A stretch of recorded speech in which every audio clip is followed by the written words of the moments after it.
যেসব মেম্বাররা এই বিশ্ববিদ্যালয়ে কি হবে না হবে সবকিছু সিদ্ধান্ত গ্রহণ করেন, সেখানে যে নীল দলের দোসররা ফ্যাসিবাদী সরকারের লেজুর বৃত্তিকারী চাটুকার, যারা এখনো বসে বিশ্ববিদ্যালয়ের জরুরি সিন্ডিকেট সভার মাধ্যমে বিশ্ববিদ্যালয়ের গুরুত্বপূর্ণ ব্যাপারগুলো নিয়ে সিদ্ধান্ত নিচ্ছেন, আমরা মনে করি তারা এই বিশ্ববিদ্যালয়ের সংসদে সিনেটে বসার মতো ছাত্রবান্ধব নয়। তারা ওই ফ্যাসিবাদী সরকারের দোসর হিসেবে যেই চেয়ারে এসেছিল, সেই ফ্যাসিবাদী সরকারকে, সেই ফ্যাসিস্ট হাসিনাকে আমরা যেভাবে লাথি মেরে তাড়িয়েছি, একইভাবে আমরা চাই যে এই সিন্ডিকেটের যেসব মেম্বাররা নীল দলের পদধারী চাটুকার, যারা এত বছর ধরে ক্যাম্পাসে ছাত্রলীগের শাসন এবং শাসন কায়েম করতে সাহায্য করেছিল, যারা বিশ্ববিদ্যালয়ের ছাত্রদেরকে হল ছাড়তে বাধ্য করার মতো সিদ্ধান্ত নিয়ে আন্দোলন দমন করার চেষ্টা করেছিল, যেই নীল দলের শিক্ষকরা ছাত্রদের বিরোধিতা করে র্যালি নিয়ে ছাত্রদের ফিরে যেতে বলেছিল, সেই শিক্ষকদের আমরা সিন্ডিকেট থেকে বাতিল চাই। এই সিন্ডিকেট ভেঙে আমরা একটা নতুন গণতান্ত্রিক এবং ছাত্র বান্ধব সিন্ডিকেট চাই। আমরা চাই বিশ্ববিদ্যালয়ের পরিবেশ পরিষদকে দ্রুততম সময়ে কার্যকর করা হোক এবং এই গণ অভ্যুত্থানের স্পিরিটের মাধ্যমে যে ভিসি প্রক্টর প্রভৃতি স্যাররা এসেছেন, আমরা তাদের কাছে আশা করি যে তারা কখনো এই ফ্যাসিবাদের দোসর, যাদের হাতে এখনো রক্তের ছাপ লেগে আছে, তাদের সাথে তারা এক টেবিলে বসে সিন্ডিকেটের সভা মিটিং করবেন না। এই নিয়ে আমাদের পরবর্তী বক্তা সাজিদুল ইসলাম, প্রাচ্যকলা বিভাগ। সাজিদুল ইসলাম, প্রাচ্যকলা বিভাগ। এই ফ্যাসিবাদের দোসরেরা যতক্ষণ পর্যন্ত তাদের এই সিনেট সভা, এই যে বিভিন্ন সংলাপ করে যাচ্ছে, ততদিন পর্যন্ত আপনি আমি কেউ নিরাপদ না। এই ক্যাম্পাসে একটা মানুষ নিরাপদ না। এই ক্যাম্পাসে বারবার বিভিন্ন ধরনের মব জাস্টিস ঘটতেই থাকবে। তাই আসুন, আমরা জুলাই ও গণঅভ্যুত্থানের মধ্য দিয়ে ফ্যাসিবাদের পতন ঘটিয়েছি। ছাত্র জনতার এক অভূতপূর্ব বিজয় এসেছে, কিন্তু একই সাথে এই 15 বছর যে ফ্যাসিবাদের বীজ, সেই বীজকে বিভিন্ন জায়গায় এই ফ্যাসিবাদ যে গেড়ে রেখেছে, তারই একটি সর্বোৎকৃষ্ট উদাহরণ হচ্ছে বিশ্ববিদ্যালয়ের এই সিন্ডিকেট। এই সিন্ডিকেট এই বিশ্ববিদ্যালয়ের যে শিক্ষার্থী বান্ধব যে পরিবেশ, এই ক্যাম্পাসের যে নিরাপত্তা, সেই নিরাপত্তাকে প্রশ্নবিদ্ধ করে এই ক্যাম্পাসকে তৈরি করেছে একটি যুদ্ধক্ষেত্রে।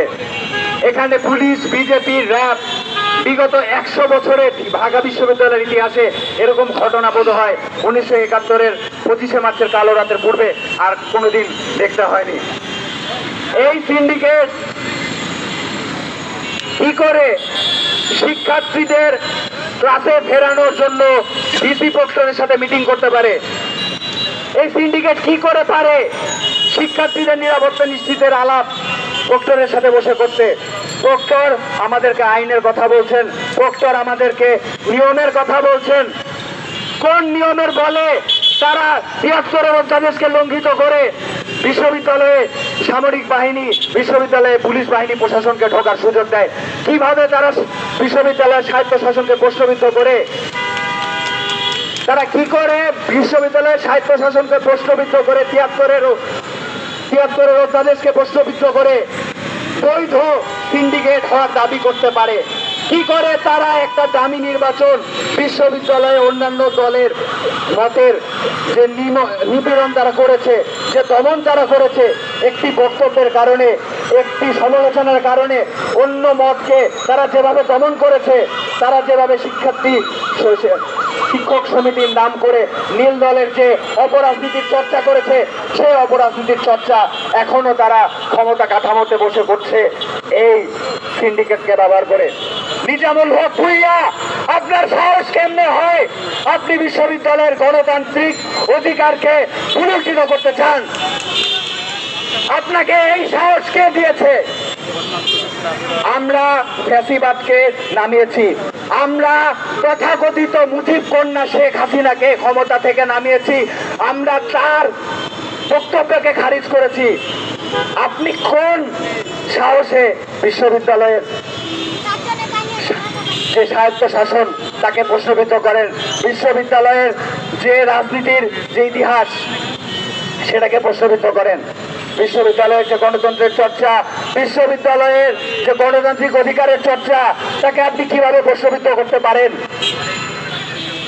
যে আমাদের ক্যাম্পাসে যে গণহত্যাকারীর সাপোর্টকারী, যে ফ্যাসিস্টের দোসর, এই দোসররা এখনো ভিসি প্রক্টর এদের সাথে একই টেবিলে বসে চা কফির সাথে তারা সিন্ডিকেটে ছাত্র রাজনীতি নিষিদ্ধের মতো হঠকারী সিদ্ধান্ত নিতে চায়। আমি আপনাদের বলে দিতে চাই, ছাত্র রাজনীতি নিষিদ্ধের যারা প্রস্তাব দিয়েছিল তারা কেউ এই দেশের গণতন্ত্রের পক্ষে ছিল না। 90 স্বৈরাচারের সাথ ছাত্র রাজনীতি এই ক্যাম্পাসে বন্ধ করে তুলতে চেয়েছিল, তারা বেশি দিন ক্ষমতায় টিকতে পারেনি। 1-in-1 সরকার -2 গেম খেলে এই ক্যাম্পাসে রাজনীতি বন্ধ করে দিতে চেয়েছিল, তারাও কিন্তু দেখিনি।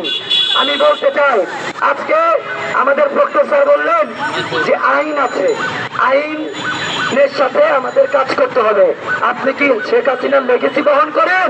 শেখ হাসিনাও তো আইন দেখিয়েছিল ভোট আন্দোলনের সময়। কই আছে শেখ হাসিনা? বেশি আইন দেখাতে আমাদের যাবেন না।